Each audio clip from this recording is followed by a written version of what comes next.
another subject which we should talk about. Yes. Which is it's a saddening topic. It's Jacksonville. Yeah. So what it was while we were at TI8, wasn't it? Yeah, I mean, I heard about it. I think it was the day after. It was the Sunday, Okay. and we were chilling out, and I think the news came through. And obviously, so what's happened is that there was a shooting at a tournament. Well, it was a qualifier, I believe, It was for a Madden event tournament, which is, if you're not aware, is an NFL game from EA. And this took place in a sort of LAN cafe environment where they were inside a shopping mall, apparently. Yeah. So from what I understand, there's like a pizza place, and on top they had a sort of LAN area which was generally open to the public. But today they were running an eSports event. It was being live streamed on Twitch, and on the live stream you can actually. It's quite distressing. It's horrible. Watch it? Yeah, I did. I mean, thankfully the picture cuts out, so you don't have to watch anything. Even worse. But one of the players actually brought a gun and 2 people died, I believe, and many injured. I think it was 7 or 8 injured as well, and 2. Yeah, but what's upset me more is how people are blaming video games for this. Well, it always happens, doesn't it, with all of these things? I mean, if you know, this one's an easy target in many ways, because they'll say, oh, video game tournament, therefore video game player, therefore that must be the reason that they shoot people. Well, okay, let's have some context first of all. It's terrifically sad what happened, and all our thoughts are with all of the people involved and the families involved.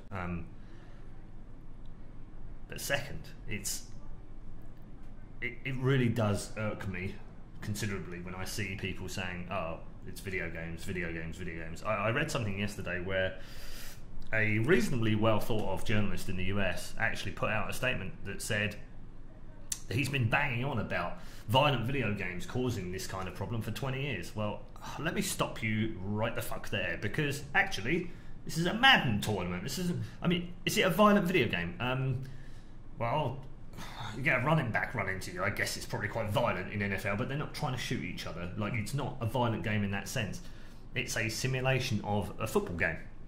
American football, that is. If anything, the real life game. The real life's quite harsh. I think it's probably better that you do it virtually, from my point of view. I'm definitely doing it virtually. I'm being a quarterback in game rather than outside, because I don't want to get sacked ever. There's much lower chance of concussion. Indeed. For sure. And so, when you talk about violent video games making violent people, A, there's no scientific fact that's ever proved that.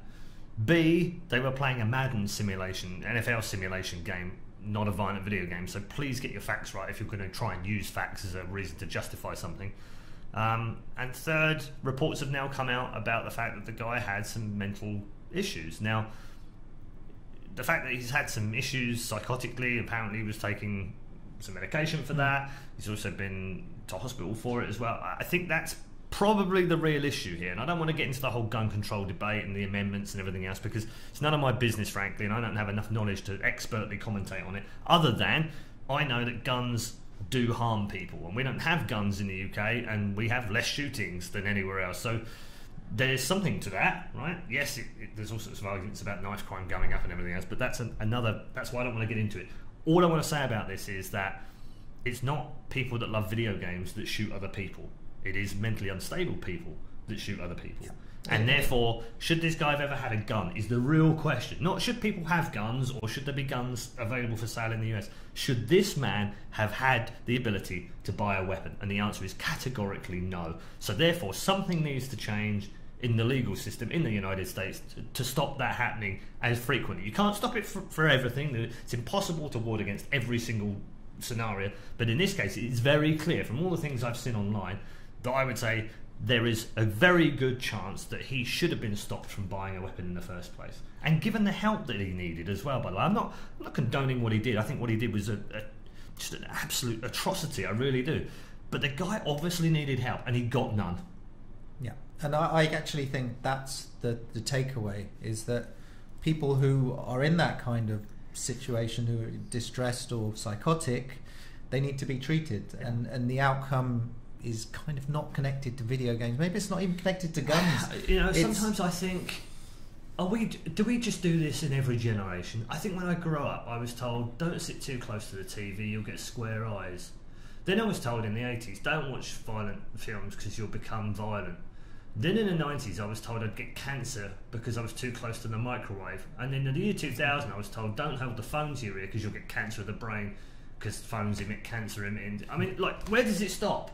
Yeah. And now video games are now the reason that people go and shoot. Please, for the love of God, can we find something else to blame? Can we blame turtles? Or wallpaper? Or just anything else? Because it's driving me nuts now. Like, come at me with some science. Come at me with facts and knowledge and expert opinions, and I'm happy to listen to you. But no one has done that yet. Not one person has ever come to me and shown me this documentation that video games make people killers. Please stop saying it. It's absolute tripe. And if we're going from anecdotal information, we've hung around so many gamers. And I mean, why aren't you shooting people? Exactly. We've hung around with the highest level of gamers. Exactly. People who live this stuff.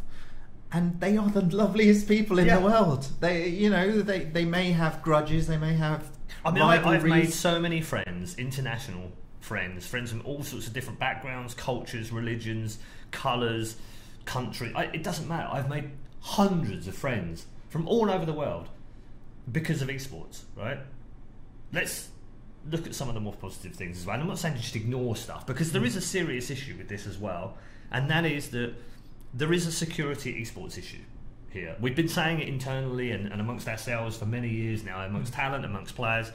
You know, what is it going to take before we have better security? There are events in most stadiums. The security is pretty good. Yeah, so because for we have to example, go through metal detectors and we have to be vetted, and it's generally pretty good. Pretty much every arena event, I feel like pretty much every always arena have metal detectors. And yeah, security and when you get searching things bags like we had the Ariana Grande concert, and obviously that was very sad as well. And ever since then, I think that's the general security arenas have stepped up. I had an argument with a guy at Birmingham, at SL1 Birmingham, because he wouldn't let me in the front part. I had to walk around the back.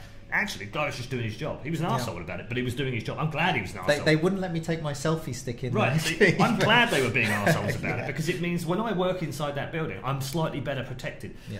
But here's the thing they won't tell you. There is no way you can stop someone if they want to do something to you in one of those arenas. Now, God forbid it ever happens, but I have genuinely been scared at an event before, right? And I've often thought, and I shouldn't have to think this, but I've often thought when I've walked out into the middle of a stage, how easy it would be for anyone in the crowd to run at me and get on stage. No one would be able to stop that person. No security in the world is good enough to stop that. Yeah. So it's a constant threat. However, I think the security on the entry is getting better and has been much better in the last 12 months. And I think organisers like ESL and DreamHack are taking things more seriously. But please don't let it get to a point where we have, you know, a really bad thing happen like this. This is slightly different, and I'll tell you why in a moment.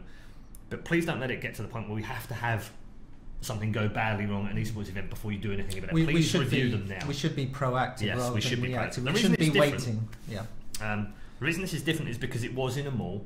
It was in effectively what looks like a shop, but it's a LAN cafe. Much harder to secure.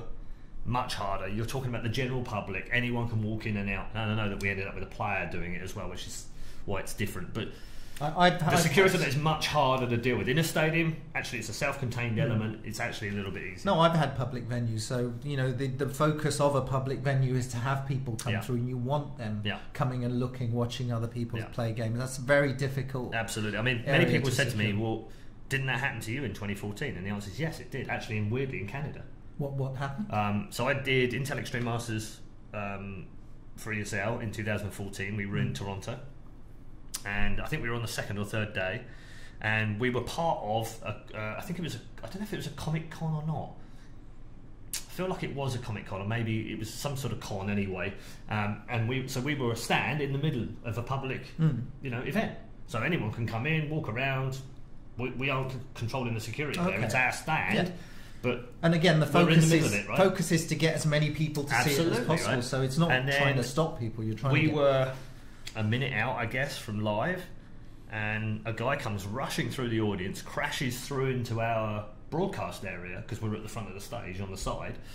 Crashes in. He's like, "Turn the bloody volume down!" Just literally. I'm sat down on the couch at that point. I've got my headphones. I'm like, "Sorry, mate, what?" So I take my headphones because I can't hear him. because they're sound insulating up. So what's the problem?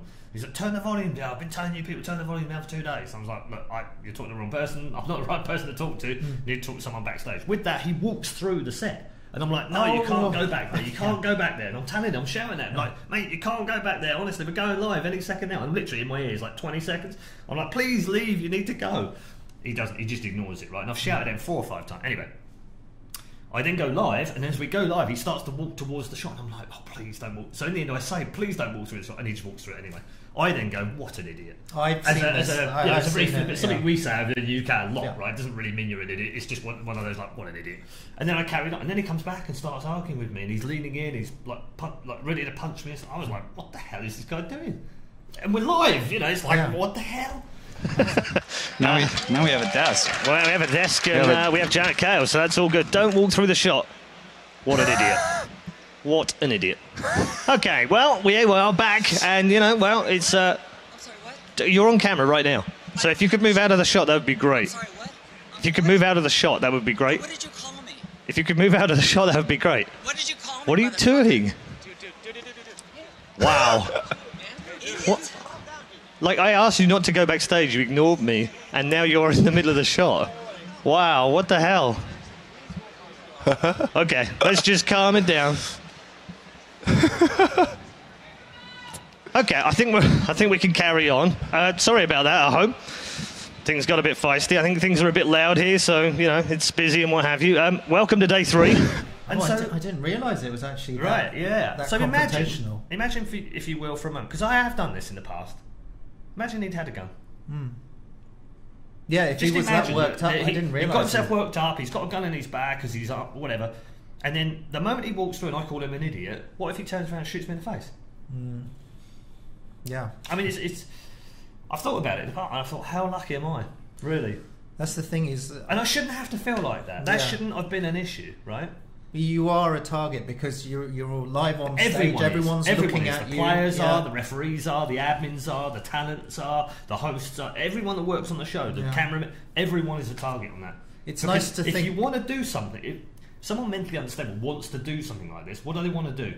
They want to cause the maximum amount of impact.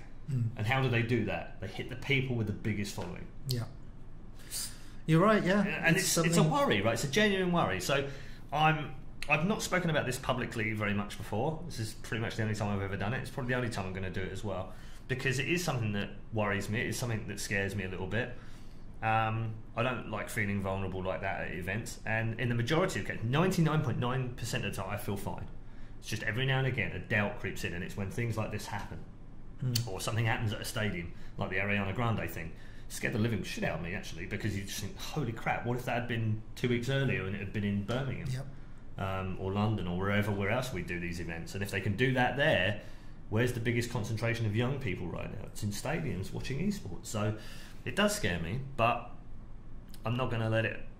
my initial reaction to this was like, right, screw it, I'm not going back to the US until they change the gun laws. That was my initial reaction. Wow. I was literally in my hotel and thinking, right, screw this, I'm not coming back to America again until they change this law or do something about it, because it's just too scary and I feel like I need to make a stand and I need to be public about it. And then I thought, like a day later, and I hadn't really said anything public, it's not really an answer, is it? It's not really going to solve anything. Boycotts never really work in the long run. So it's up my to real us. feeling is, screw these people that want to fuck with my life. Screw these people that want to stop me doing what I want to do.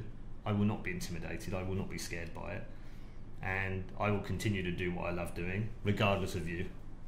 And we should just get better at security and everything else. Yeah, I think it's up to us in the industry to make change. Yeah, it is. Because now that it's a wake-up call, and it's time for us to look at ourselves. I don't know if it's a wake-up call. I thought it was initially, but then you think about the circumstances that have come out since, and it's not the same as other esports events. I know, but but I think it's a good reminder. Yeah, it's a reminder. It's a timely reminder for us to go, hey, we should review this stuff and not wait until it gets too late to do something. And I've already seen across Twitter, across social media, people are saying we should think about security at esports. I think anyone that's serious about running an esports event should treat this seriously. Yeah. So hopefully, there'll be change, and this is the thing we'll never have to face. Yeah, I hope so.